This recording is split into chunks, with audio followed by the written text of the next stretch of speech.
تیسرے نقطے کی طرف چلتے ہیں۔ روزہ قبول کیسے ہوگا؟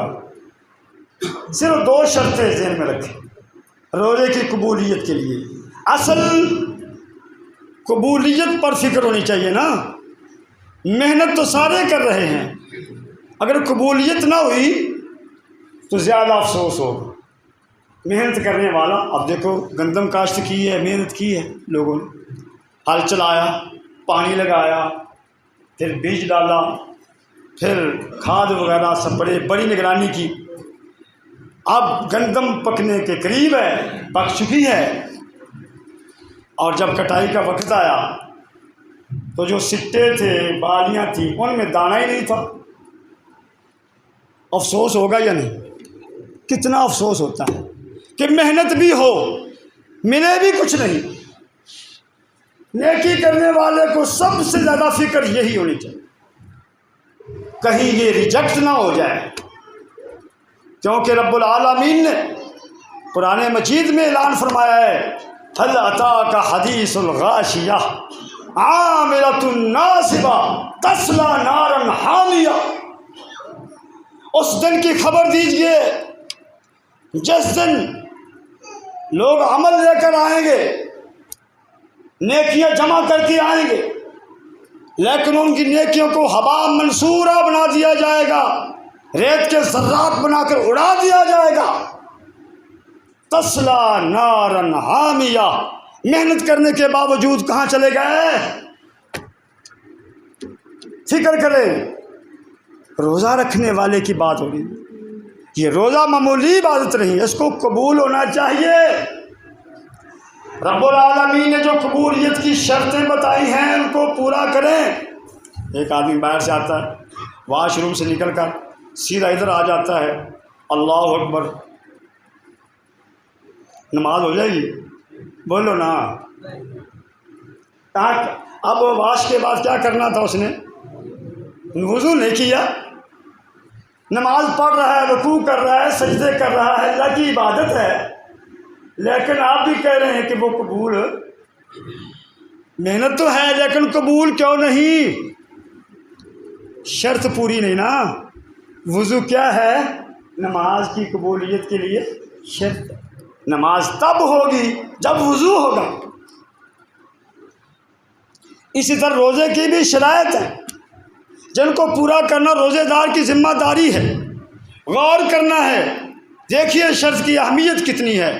فرمایا اگر اس نے وضو بھی کیا ہے لیکن وضو سنت کے مطابق نہیں ہے، ناخن کے برابر، اگر جن اعضاء کو دھویا جاتا ہے ان اعضاء میں سے ناخن کے برابر کوئی حصہ خشک رہ گیا پھر بھی وضو نہیں ہے۔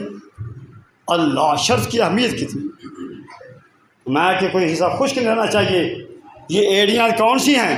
صحابہ کرام، اللہ، نماز پڑھ رہے ہیں، آقا علیہ السلام پیچھے سے آئے، دیکھا کچھ لوگوں کی ایڑیاں چمک رہی تھی، پانی نہیں پہنچا تھا، خشک تھی، کیا فرمایا تھا؟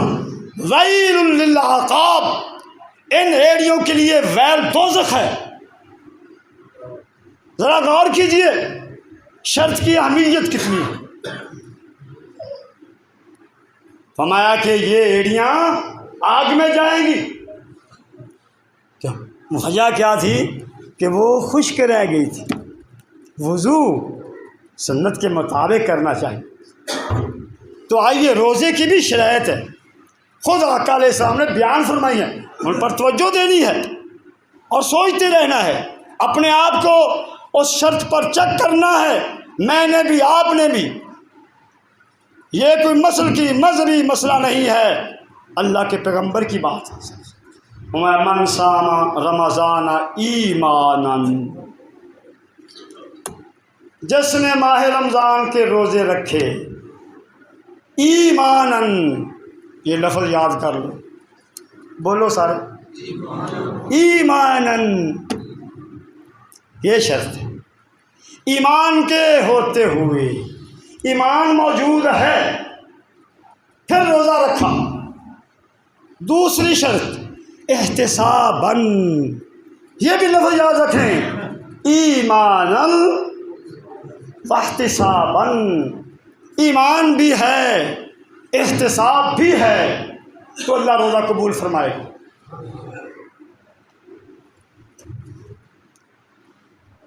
روزہ قبول ہوگا، دو شرطیں پوری کرنی ہیں، خواہ کوئی بریلوی ہے، دیوبندی ہے، اہل حدیث ہے۔ اگر روزے دار ہے، جس نے روزہ نہیں رکھا اس کی تو بات ختم ہوگی، بات اس کی ہے جس نے کاشتکاری کی ہے، جس نے نیکیوں کی کاشتکاری کی ہے۔ اللہ پہلی شرط کیا؟ ایمان ہو۔ ایمان کیا ہے؟ تھوڑی سی توجہ دینی ہے، گھٹنے چھوڑیں، گھٹنے چھوڑیں، مہربانی ہوگی، تکلیف کی معذرت۔ ایمان کیا ہے؟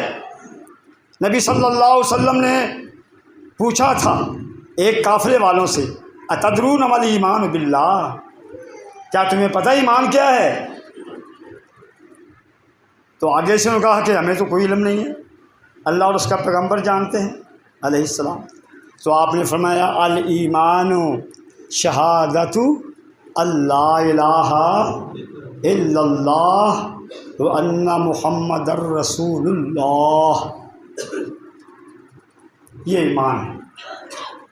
فرمایا کہ لا الہ الا اللہ کی گواہی دینا یہ ایمان ہے۔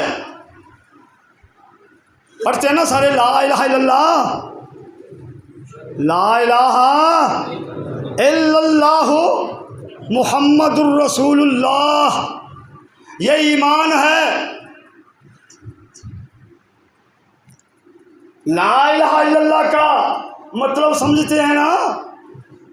لا الہ الا اللہ کا مطلب یہ ہے کہ مومن جب کہہ دیتا ہے لا الہ الا اللہ تو اس کی زندگی سے شرک نکل جاتا ہے۔ شرک اور لا الہ الا اللہ ایک جگہ جمع نہیں ہو سکتے۔ پانی اور آگ ایک جگہ اکٹھے ہو سکتے ہیں؟ ایک ہی برتن میں پانی ہو، اسی میں آگ ہو، یہ کیسے ہو سکتا؟ لا الہ الا اللہ اور شرک اکٹھے نہیں ہو سکتے۔ اگر ایمان کے ساتھ روزہ رکھا تو قبول ہوگا۔ میری بات کو اچھی طرح سمجھیں، اگر شرک کی غلاظت موجود ہے، روزہ بھی رکھا ہے شرک بھی ہے، تو روزہ قبول ہوگا؟ نہیں ہوگا۔ اللہ اب اس پر دلیل علماء بیان کرتے رہتے ہیں۔ فرمایا لئن اشرکت، کائنات کے بادشاہ نے اپنے پیارے پیغمبر کو خطاب کر کے ہمیں سمجھایا ہے، جیسے کوئی آرڈر سخت ہو نا، بڑا مضبوط قانون ہو، بادشاہ کسی وزیر کو کہتا ہے، عوام سن رہی ہوتی ہے، بادشاہ اپنے کسی بڑے ہی قریبی محبوب اور بڑے خاص و خاص وزیر کو خطاب کرتا ہے، اگر تو نے بھی یہ کام کیا تو یہ سزا ملے گی۔ سمجھانا کن کو مقصد ہوتا ہے؟ عوام کو۔ رب العالمین نے ہمیں سمجھانے کے لیے، مجھے اور آپ کو شرک سے بچانے کے لیے آقا علیہ السلام کو خطاب کیا، لئن اشرکت، اگر تو نے شرک کیا، لیحبطن عملک، تو تیری ساری نیکیاں میں برباد کر دوں۔ اب بتائیے، یہ ہمیں بتایا گیا ہے کہ شرک کا معاملہ اتنا خطرناک ہے، یہ نہیں ہو سکتا کہ شرک بھی ہو اور پھر انسان کی نیکیاں بھی قبول ہو جائیں، نہیں۔ اس لیے فرمایا کہ جس نے ایمان کی حالت میں روزہ رکھا، ایمان کی حالت، سمجھائی بات؟ وہ ایمان کیا ہے؟ توحید ہوئی، شرک نہ ہوا۔ سیدہ عائشہ رضی اللہ تعالی عنہ آقا علیہ السلام سے پوچھتی ہیں، آقا ہمارے بزرگوں میں ایک بہت سخی آدمی تھا، اللہ بڑی سخاوت کرتا تھا، اور اس کا نام کیا تھا؟ عبداللہ۔ عبداللہ نامی ایک بزرگ گزرا ہے ہماری برادری میں، امی عائشہ پوچھ رہی ہیں رضی اللہ تعالیٰ، نبی علیہ السلام سے بڑی سخاوت کرتا تھا، پورے مکہ میں پورا سال اس کے ڈیرے میں کھانا پکتا رہتا تھا اور غریب مسکین کھاتے رہتے تھے۔ جب حج کا موسم آتا تو مینا میں 100 اونٹ ذبح کرتا، تمام حاجیوں کو کھانا کھلاتا۔ پوچھتی ہے آقا وہ جو ہمارا بزرگ فوت ہو گیا ہے، اتنی اس نے سخاوت کی ہے، اتنی بڑی بڑی دیگیں، آقا علیہ السلام فرماتے ہیں ہم نے اس کی دیگیں دیکھی ہیں جب ہم بکریاں چراتے تھے مکہ کے باہر جنگل میں، تو ایک دیگ باہر پڑی ہوتی تھی اور اتنی بڑی ہوتی کہ جب دھوپ کا وقت آتا، دوپہر کا وقت آتا، تو ہم اس دیگ کے سائے میں بیٹھ کر دھوپ سے بچتے تھے، اتنی بڑی بڑی دیگیں تھیں۔ اللہ، تو اتنا بڑا سخی، کیا اس کی سخاوت اسے فائدہ دے گی؟ سوال یہ تھا، امی عائشہ نے سوال کیا رضی اللہ، کیا اس کی سخاوت اسے فائدہ دے گی قیامت کے دن؟ تو نبی صلی اللہ علیہ وسلم نے کیا کیا؟ آپ نے ایک زمین سے تنکا اٹھایا، ایک تنکا امی عائشہ کو دکھایا، ہمیں عائشہ عبداللہ کو اس کی سخاوت قیامت کے دن اس تنکے کے برابر بھی فائدہ۔ اللہ، وجہ کیا تھی؟ وجہ بھی خود بتائی ہمیں۔ وجہ یہ تھی عائشہ کہ اس عبداللہ کا جو عقیدہ اللہ تعالیٰ کے بارے میں تھا وہی عقیدہ مخلوق کے بارے میں تھا، جو عقیدہ اللہ کے متعلق تھا وہی عقیدہ کس کے متعلق تھا؟ مخلوق کے متعلق تھا۔ اس وجہ سے اس کو اللہ کے ہاں اس کی سخاوت کا کوئی ثواب نہیں۔ میرا عقیدہ ہے میرا اللہ مشکل کشا ہے یا نہیں؟ اب یہ کسی مخلوق کے بارے میں عقیدہ نہیں رکھنا چاہیے، ہاں کوئی نبی ہو، ولی ہو، کوئی ہو، مخلوق، فرشتہ ہو، جن ہو، مشکل کشا صرف کون ہے؟ یہ عقیدہ کسی اور میں نہیں جانا چاہیے۔ عالم الغیب کون ہے؟ ایمان کو سلامت رکھنا ہے، ایمان کو مضبوط رکھنا ہے تاکہ ہماری نیکیاں قبول ہو جائیں۔ جو عقیدہ اللہ کی ذات کے بارے میں ہے، مخلوق کے بارے میں اگر ہو گیا تو پھر یہی تو ایمان کے خلاف، نیکیاں برباد ہو جائیں۔ جو ہمارا عقیدہ قرآن اللہ کے بارے میں دیا ہے وہی عقیدہ کسی مخلوق، جن، فرشتہ، کوئی انسان اس کے بارے میں رکھے گئے تو یہ ہے شرک، یہی ہے شراکت، یہی اللہ تعالیٰ کی حصہ داری جو میرے رب کو برداشت۔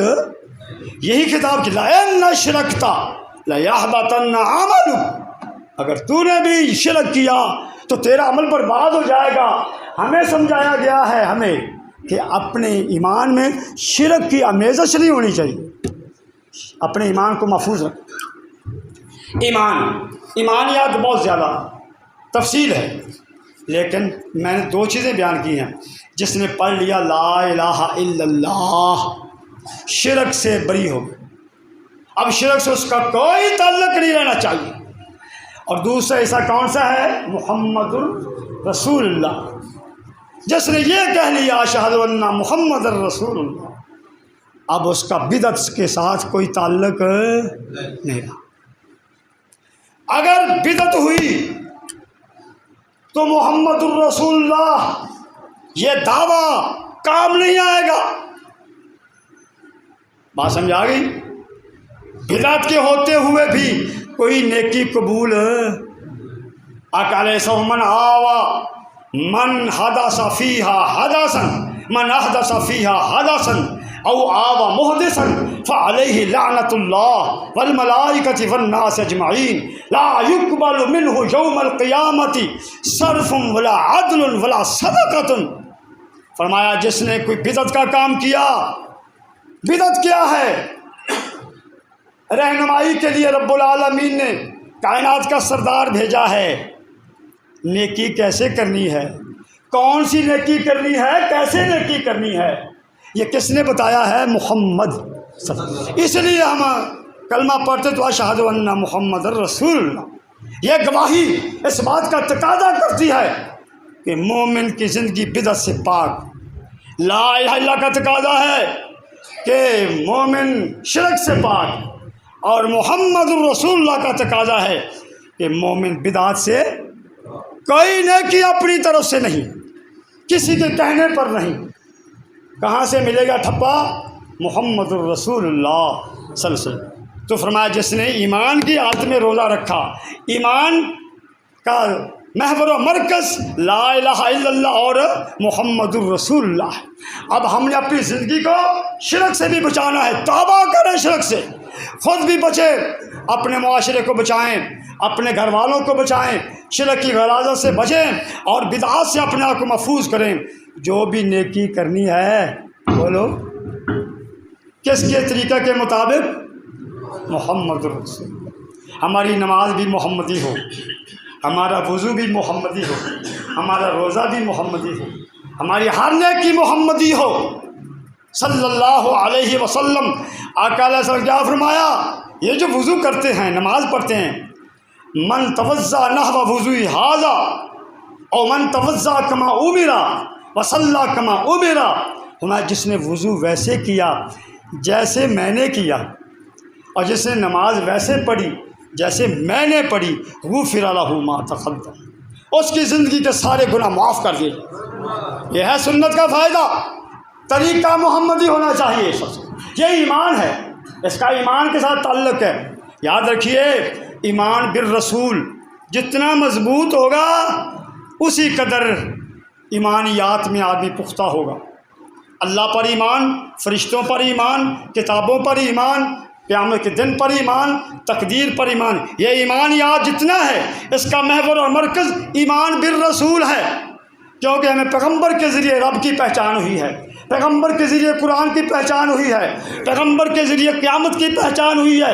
جب ایمان بالرسول مضبوط ہوگا، جس قدر مضبوط ہوگا انسان کا ایمان اسی قدر مضبوط ہوگا، اور ایمان جس قدر مضبوط ہوگا اسی قدر نیک اعمال قبول ہو۔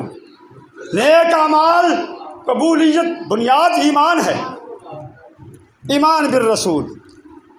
اللہ اس ایمان کو مضبوط کرنے کے لیے رب العالمین نے اہل ایمان کو ایک حکم دیا ہے، کون سا؟ فرمایا کہ انما المؤمنون، صرف مومن وہ ہیں، ایمان والے وہ ہیں، الذین یؤمنون باللہ ورسولہ، جو اللہ اور اس کے رسول پر ایمان رکھتے ہیں، ثم لم یرتابوا، پھر وہ شک نہیں کرتے، شک نہیں کرتے۔ ایمان میں شک نہیں ہونا چاہیے، اور ایمان بالرسول بنیاد ہے، یعنی آقا علیہ الصلوۃ والسلام کی کسی بات میں، کسی حکم میں شک کی گنجائش نہیں۔ ایک مثال سنیں پھر آگے چلتے ہیں۔ اللہ، یہ کون سے صحابی ہیں؟ عمار بن یاسر، کہو رضی اللہ تعالی۔ عمار بن یاسر بیمار ہو گئے اور گھر والے رونے لگے، بے ہوشی طاری ہو گئی، یقین ہو گیا تھا کہ عمار جو ہے اس بیماری میں چل بسیں گے، اسی بستر پر ان کا آخری وقت آ گیا ہے، غشیاں طاری ہو رہی ہیں، کبھی آنکھ کھل جاتی ہے، کبھی پھر غشی طاری ہو جاتی ہے، گھر میں رونا پڑا ہوا ہے۔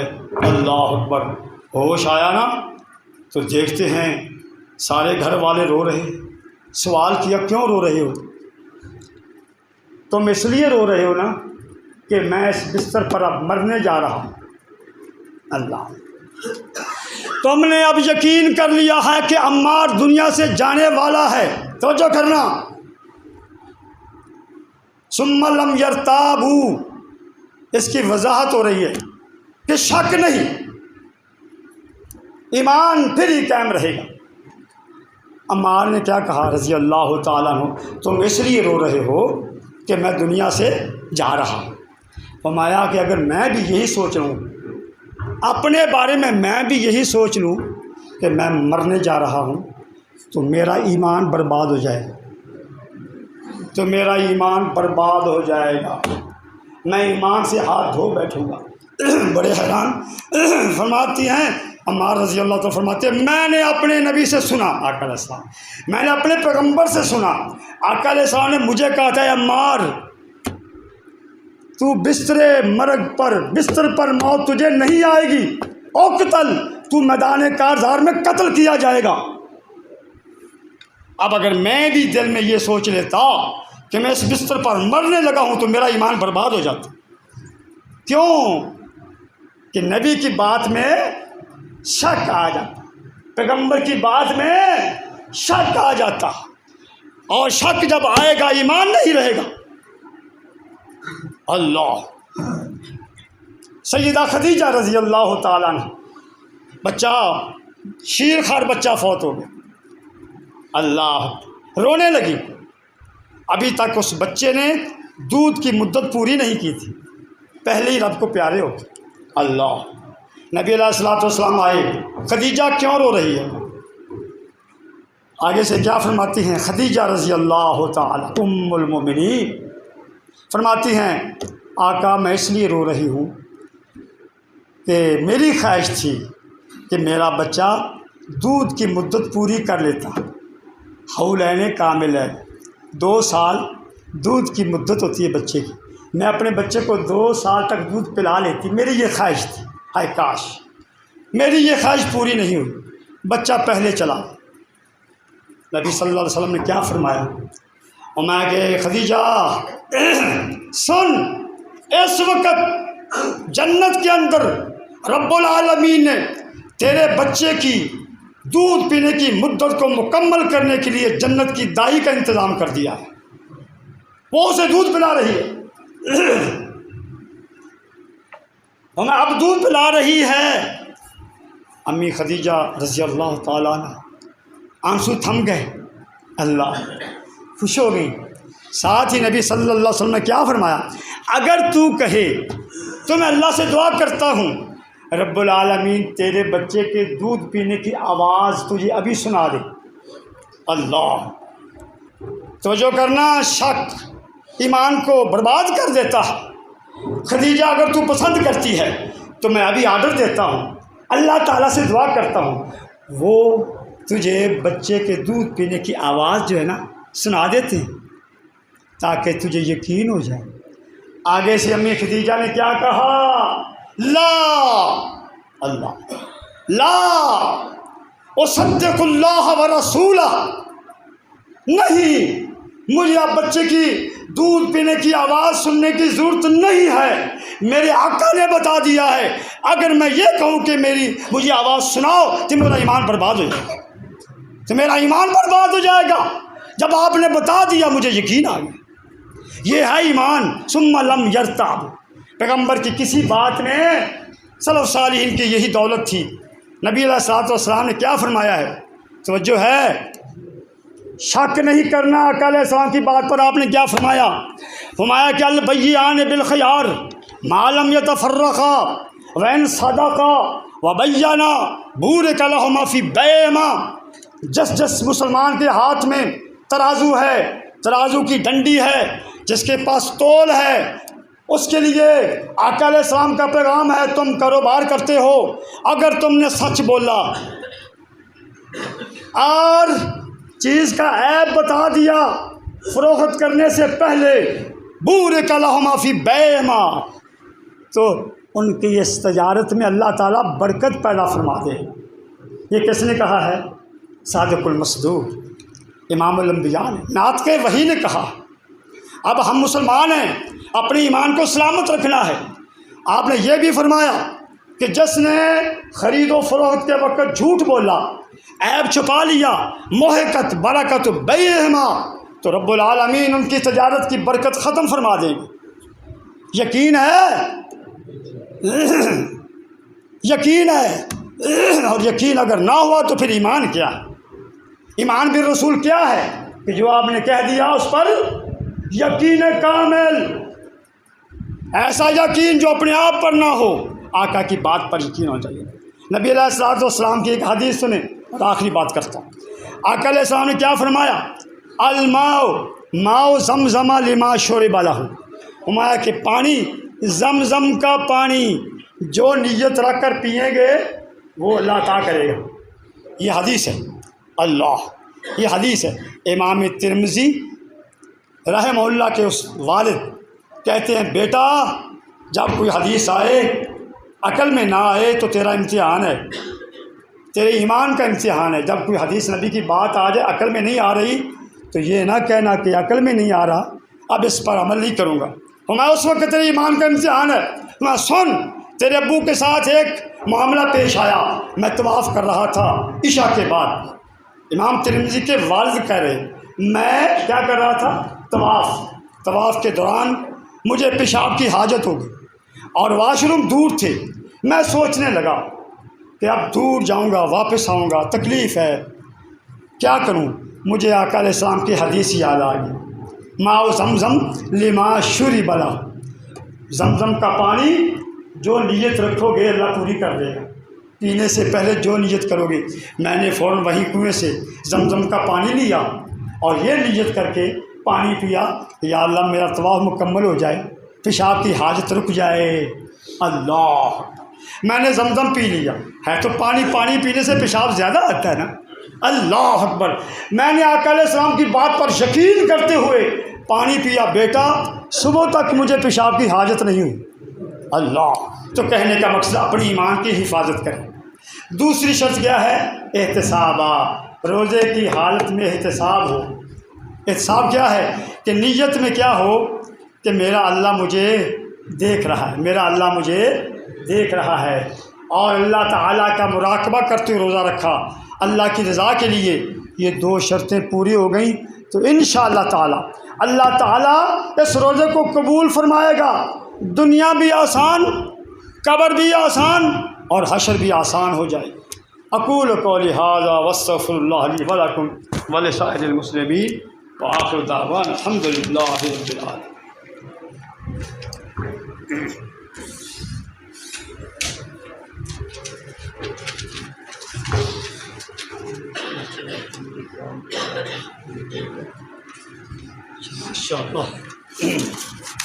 یہ ایک اعلان سنیں، بلکہ دو اعلان۔ ایک اعلان تو یہ ہے کہ تکمیل قرآن، ماشاءاللہ قرآن مجید مکمل ہو رہا ہے اسی مسجد میں۔ کون سنا رہا ہے؟ حافظ صاحب کون ہیں؟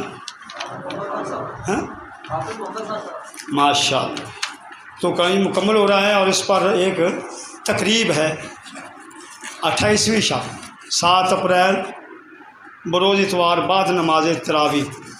جناب ڈاکٹر محمد صفدر صاحب حافظہ اللہ آفوکاڑا تشریف لا رہے ہیں۔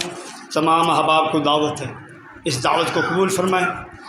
تربیتی نشست ہے، اس میں شرکت فرمائیں، اللہ تعالیٰ قبول فرمائے۔ 28ویں شب بروز اتوار بعد نماز تراویح، یہ پروگرام اسی مسجد میں ہو رہا ہے۔ اور دوسرا جناب، میں حاضر ہوں مرکز ابن قیم کے لیے آپ سے تعامل لینے کے لیے۔ اللہ تعالیٰ آپ کو خوش رکھے، روزے قبول فرمائے۔ مرکز ابن قیم، جہاں سے حافظ عبدالرؤف بھائی مقصود کے بیٹے فارغ ہوئے ہیں، اور نعیم حافظ نعیم ماشاءاللہ 23 پارے ہو گئے اس کے، اس طرح ابو بکر محمد احمد کے بیٹے، تو وہاں 70 طالب علم الحمدللہ زیر تعلیم ہیں، اور اس کے لیے اپنے عشر سے، زکوٰۃ سے، عام صدقات سے حصہ ڈالنا ہے۔ اللہ تعالیٰ آپ کو خوش رکھے، نماز کے بعد اپنا اپنا حصہ ڈال کر جائیں۔ جزاکم اللہ خیرہ۔ منشا صاحب ماشاءاللہ سب سے پہلے آئے ہیں، 2000 روپے ان کا ہے، کیوں جی؟ نماز کے بعد کرے، ابھی کر لیں جی، لاؤ صاحب، لاؤ جی، بسم اللہ، دعا کرتے ہیں، لاؤ جمع کراؤ مرکز کے لیے، لاؤ شاباش۔ حافظ عبدالرؤف سے گزارش ہے، کھڑے ہو جاؤ، وصول کرو، شاباش، آگے آ جاؤ، یہاں آ جاؤ، یہاں آ جاؤ۔ چلو یہ پھر خطبہ پڑھتے ہیں، آؤ جلدی حصہ ڈالو، کوئی ساتھی پیچھے نہ رہے، بس کوئی ساتھی پیچھے نہ رہے۔ دیکھیے 10 روپے سے لے کر 5000 تک اجازت ہے، 10 روپے سے صدقہ شروع ہوتا ہے، اور 10 روپے کے بدلے میں رب العالمین اور پہاڑ کے برابر ثواب عطا کرے گا۔ تو اس ثواب سے محروم نہیں رہنا، یہ صدقہ جاریہ بنتا ہے۔ بچوں کی تعلیم پر جو صرف ہوتا ہے، اخراجات کا پتہ ہے نا آپ کو، مہنگائی کے دور میں روزانہ صبح و شام کتنا خرچ آتا ہے، تو آپ حصہ ڈالیں، اللہ تعالیٰ خوش رکھے۔ دل کی گہرائیوں سے اللہ کو راضی کرنے کے لیے کرنا ہے کام، کسی کو دکھانے کے لیے نہیں۔ کم از کم 10 روپے اور زیادہ سے زیادہ، کیونکہ حد ہی نہیں ہے، تو اللہ تعالیٰ انشاءاللہ قبول فرمائے گا، ہمارے روزے قبول فرمائے گا۔ یہ روزہ فرض ہے نا، اس کے ساتھ 2 عبادتیں اس روزے کو مزید بہترین بنانے کے لیے اللہ نے رکھی ہیں۔ ایک ہے عبادت تلاوت قرآن پاک، روزے کی حالت میں قرآن کی تلاوت کثرت سے کی جائے، اور دوسری عبادت ہے صدقہ، روزے کی حالت میں صدقہ بہت زیادہ کیا جائے۔ ان دونوں کا الگ الگ فائدہ ہے۔ قرآن مجید کی تلاوت سے روح کو غذا ملے گی، اور صدقہ کرنے سے گناہوں کی معافی ملے گی۔ تو آپ کا یہ حصہ انشاءاللہ تعالی اللہ کے دین کی ترویج کے لیے استعمال ہوگا۔ ٹھیک ہے، بعد میں کچھ ساتھی رہے گا تو بعد میں انشاءاللہ۔